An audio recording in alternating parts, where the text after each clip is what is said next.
तुम्ही पाहत आहात MCN न्यूज मराठी। हाता गावापासून फाट्यापर्यंतच्या रस्त्याची दुरावस्था, प्रवासी नागरिकांसह वाहन चालक त्रस्त, प्रशासनाचे दुर्लक्ष।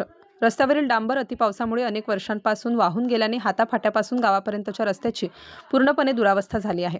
सदर रस्ता वाहन चालकासह प्रवाशांना जीवघेणा बनला आहे। संबंधित प्रशासनाने खड्ड्यांमध्ये डांबरीकरण करणे गरजेचे असताना खड्ड्यांमध्ये थातुरमातुर मुरुम भरून मलमपट्टी करण्याचे काम सुरू केले आहे। त्यामुळे प्रवाशांना प्रवास धोक्याचा कायमच राहत असल्याने नागरिक कमालीचे संतप्त झाले आहेत। बाळापूर तालुक्यातील हाताफाटा ते हाता हा रस्ता अतिवाहतुकीचा असून सदर रस्त्यावरून शाळा कॉलेजचे विद्यार्थी तसेच व्यापार निमित्ताने असंख्य व्यापारी आणि शेकडो प्रवाशांची या रस्त्यावर कायमची वर्दळ असते।